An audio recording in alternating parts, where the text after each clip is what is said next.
Assalamualaikum.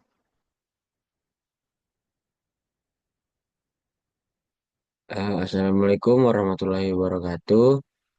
Perkenalkan, nama saya Afriza Fikri Baihaqi dengan NIM 2433056061 dari kelas 2C Teknik Listrik. Nah, di sini saya akan menjelaskan PPT Workshop Instalasi Listrik dengan tentang wiring single line dan garis ganda rumah saya dengan dosen pengampu Pak Rian Wicaksono SST MT.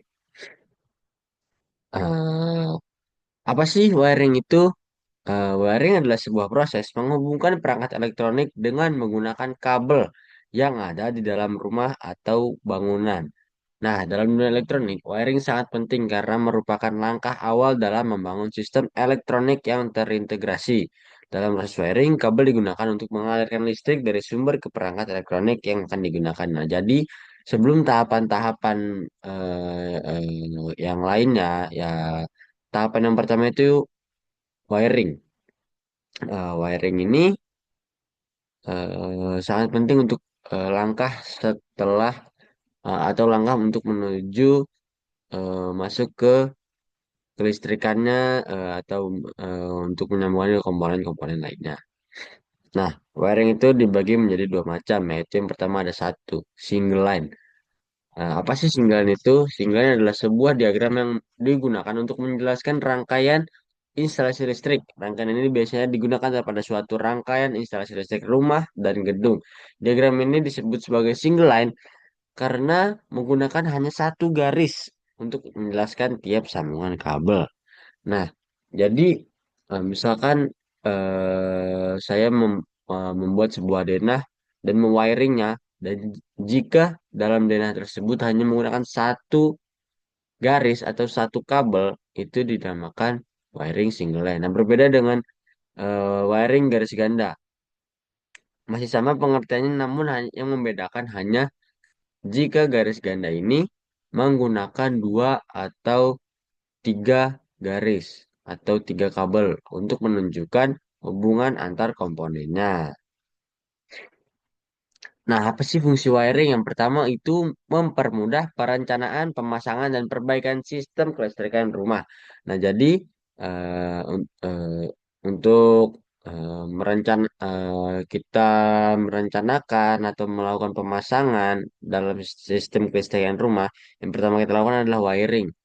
Nah, wiring ini juga akan mempermudah kita dalam memasang sistem kerumahan atau mengecek eh, kesalahan atau kerusakan pada sistem kelistrikan di rumah. Yang kedua, untuk menunjang perencanaan komponen yang digunakan. Yang ketiga, untuk mempermudah perbaikan instalasi.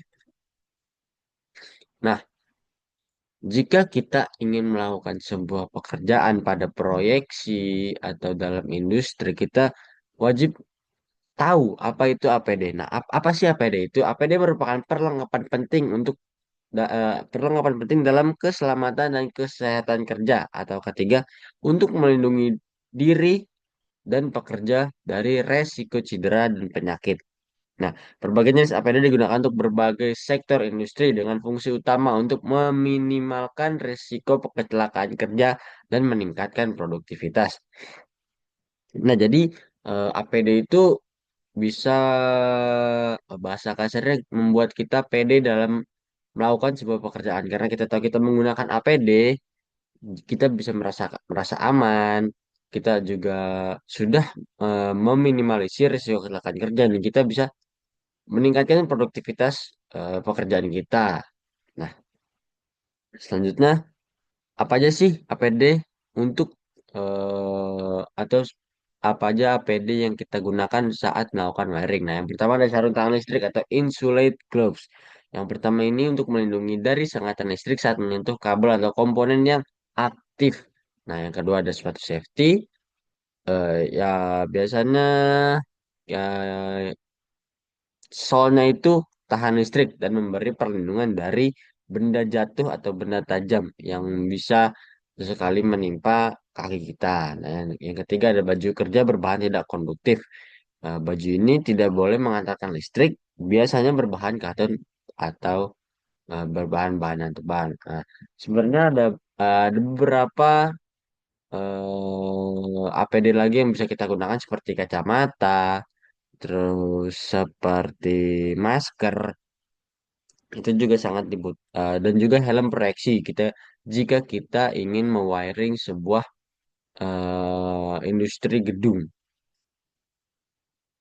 Nah, di sini ada komponen dan bahan yang kita butuhkan untuk mewiring sebuah rumah atau gedung. Nah, yang pertama ada lampu, yang kedua ada KWH, yang ketiga ada MCB. Kenapa di sini MCB-nya saya taruh 6 ampere? Karena di rumah saya menggunakan MCB 6 ampere. Nah, lalu keempat ada saklar tunggal, ada saklar ganda, yang keenam ada stop kontak, dan yang ketujuh ada kabel. Nah, di sini ada gambar single line dari rumah saya. Tampak di sini hanya ada satu garis berwarna merah dan itu sebagai kabel, dan ini disebut sebagai single line karena hanya memiliki satu garis atau satu kabel yang digunakan.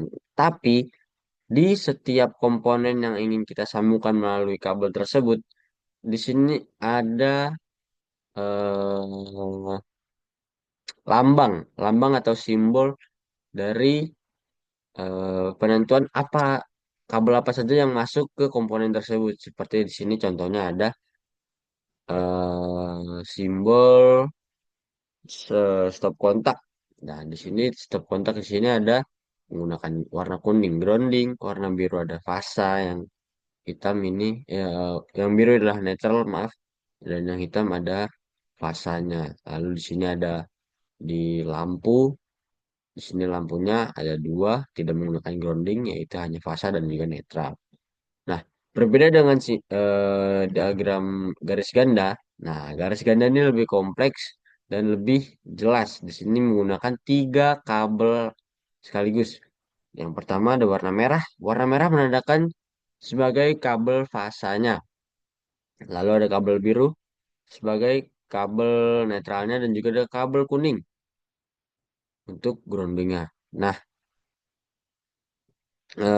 di sini yang menggunakan grounding hanya pada komponen stop kontak. Sedangkan di saklar dan juga lampu tidak menggunakan grounding. Apa sih fungsinya grounding? Jadi grounding adalah mengalihkan ketika ada arus bocor dialihkan ke dalam tanah. Jadi kita eh, tidak terkena arus kejut atau terkena listrik kejut. Seperti contohnya, ketika kita mencolokkan kulkas, misalnya mencolokkan kulkas ke stop kontak, pada saat kita menggunakan kulkas atau membuka pintu kulkas, jika tidak ada groundingnya, kita bisa saja terkena kejutan listrik atau tersengat kejutan listrik tadi. Itu. Makanya di rumah saya menggunakan grounding supaya tidak terjadi seperti itu. Lalu di sini ada total beban. Di sini saya menggunakan tiga saklar tunggal, tiga saklar ganda, 5 lampu berukuran 10 watt, ada lampu berukuran 15 watt, ada 4, lalu ada 4 stop kontak dengan jumlah titik 19. Lalu di sini ada 1270, ini adalah total beban daya dari perangkat elektronik yang saya gunakan di rumah yang tersambung ke stop kontak. Eh, Mungkin begitu saja presentasi penjelasan tentang wiring dari wiring single line dan juga garis ganda rumah saya. Sekiranya ada banyak kesalahan dan banyak kekurangan, saya mohon maaf. Wabillahi taufiq wal hidayah. Wassalamualaikum warahmatullahi wabarakatuh.